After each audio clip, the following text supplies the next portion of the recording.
Bonjour, fait qu'aujourd'hui, on va faire vraiment les premiers pas avec le 8266. Donc, on va réaliser le montage qui est à l'écran. Donc, vous avez la plaquette Arduino avec le SP 8266. Vous reliez le 3.3 volts ainsi que le ground à l'Arduino. Le 3.3 volts va également aller sur la borne CHEPD de votre 8266, le Enable. Ensuite, vous allez brancher la borne réception avec des résistances. Donc, on a une résistance de 2.2K et une résistance d'1K qu'on a ici. Donc, aux alentours, même si vous avez certaines différences, c'est pas très grave, là, mais aux environs de ça. Donc, qui va aller sur la borne ici. Euh, L'objectif de ces résistances-là, c'est pour faire chuter la tension parce que l'Arduino, lui, communique en 5 volts, alors que le 8266 a besoin de 3.3 volts. Donc, c'est simplement faire un diviseur de tension ici qu'on utilise ces résistances-là. Puis la borne de transmission, on la relie ici sur la borne de transmission. Ici de l'Arduino sur la borne 0. Par contre, on voit la flèche, donc c'est la réception qu'on connecte. Donc, c'est pour vu de l'extérieur, qu'est-ce qu'on doit connecter là? Parce qu'on doit, la transmission et la réception est l'inverse d'un composant versus l'autre. Ensuite, qu'est-ce qu'on retrouve sur le schéma? Ce pas des choses qui sont essentielles à avoir, comme je vous ai déjà mentionné. Par contre, il s'agit juste d'un bouton et d'une switch que j'ai mis ici. L'objectif de ça, ça va être pour le mettre en mode programme ou le resetter. Si on n'en a pas, moi, je ne l'utilise même pas dans la configuration que je vais vous présenter plus tard. Moi, ce que j'utilise seulement un fil que je vais venir connecter sur ma platine d'essai pour le mettre en mode programme, puis un autre fil qui va faire le reset.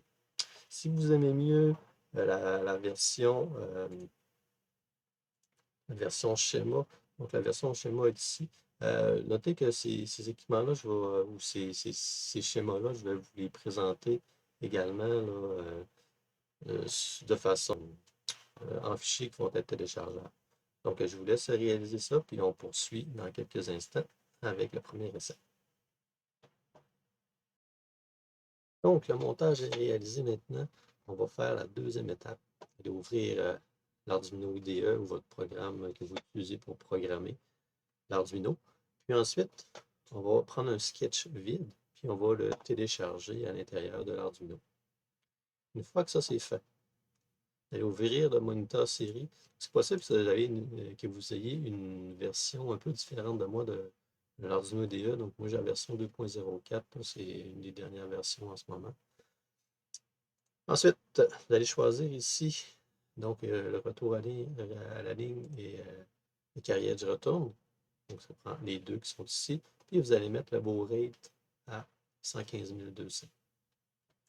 Ensuite, première chose que je vais vous faire, donc avec votre petit montage, moi c'est mon petit montage, oui, j'ai utilisé des pièces qui ne sont pas essentielles. Mais, donc, moi, ce que je fais ici, donc j'ai un ground dans cette main-ci, puis j'ai la borne du reset qu'on retrouve ici. Donc, je les relie ensemble.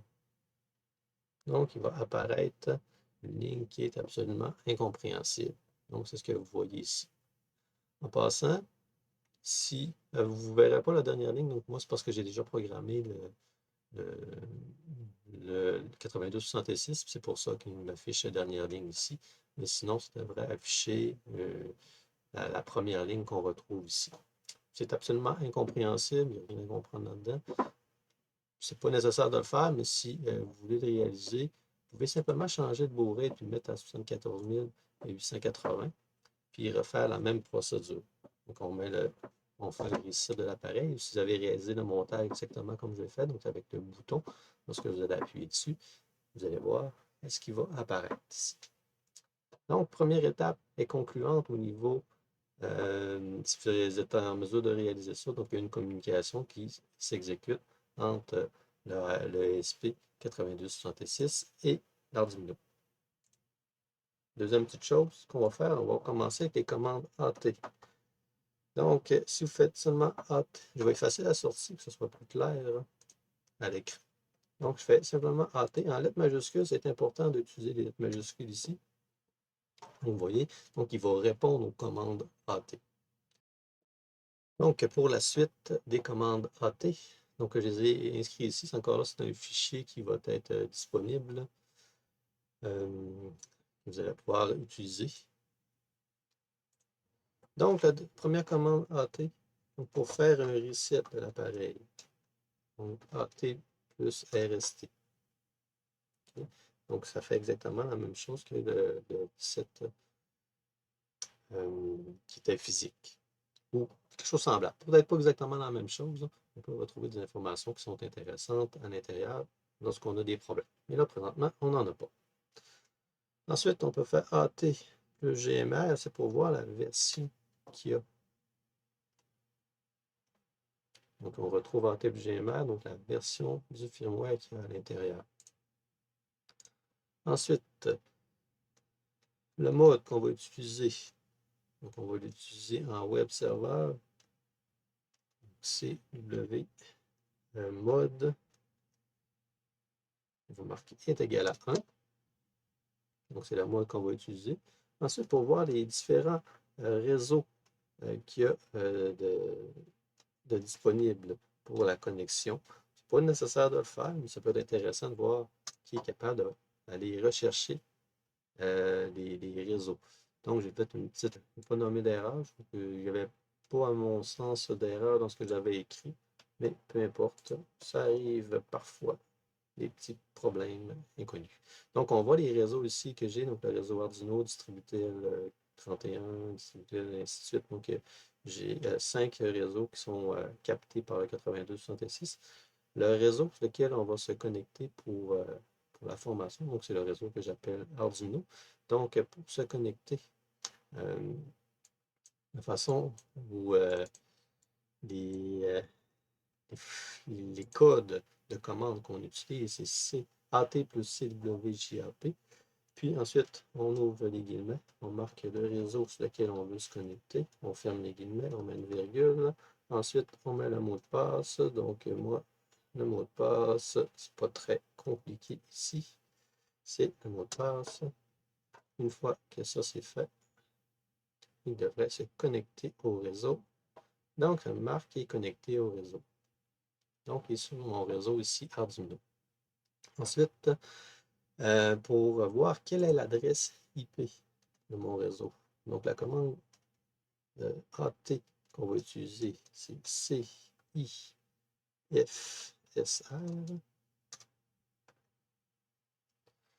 Donc, on voit que mon appareil est connecté à l'adresse 192.168.2.2. Vérifier qu'on est bien connecté avec l'invite de commande MS-DOS, avec une commande ping. Donc, je regarde ping 192.168.2.2. Donc, vous voyez qu'on retrouve bien l'appareil. Si, par exemple, j'enlève l'alimentation, donc on ne devrait plus le trouver. Donc, on ne le retrouve plus. Donc, les commandes AT ici fonctionnent.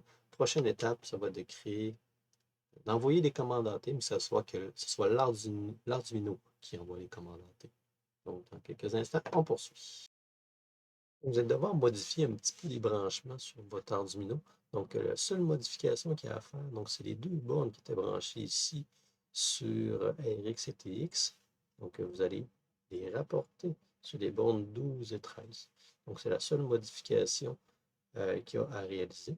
L'objectif de cette modification, c'est qu'on va créer un nouveau port série dans notre programme.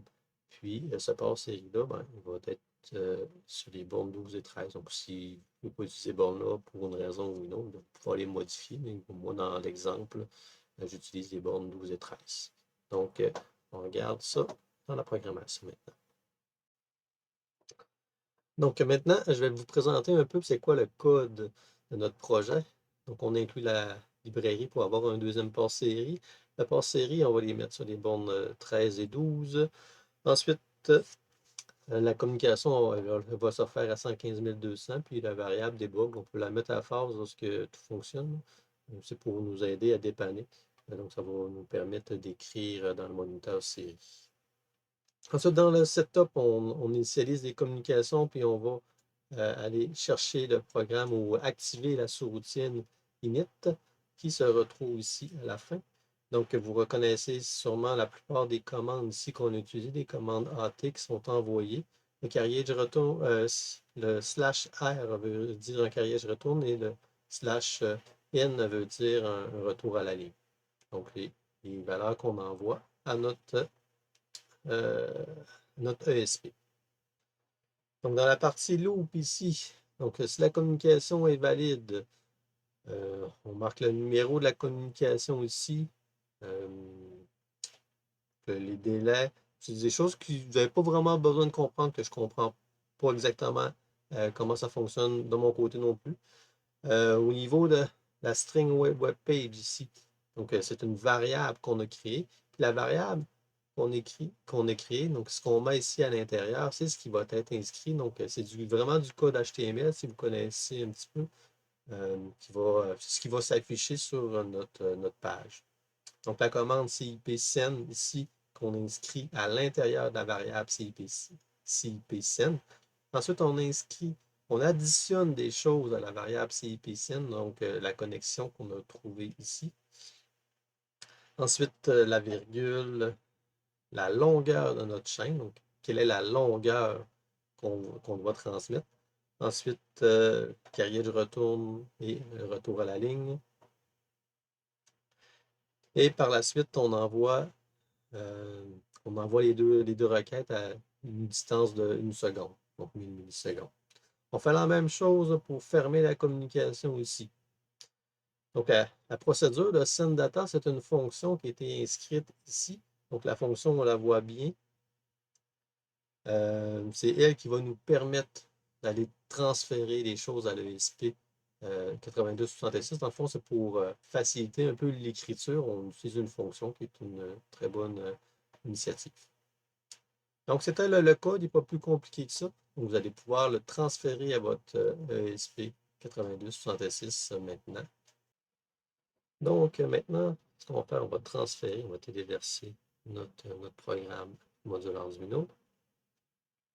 Une fois que le téléversement est terminé, on peut ouvrir le moniteur série et on voit le reset qui s'est produit. Les différentes commandes qu'on a vues ici. Donc, toutes les commandes semblent avoir passé. Donc, on voit le IP qui est ici. Donc, si on l'inscrit ou on le copie,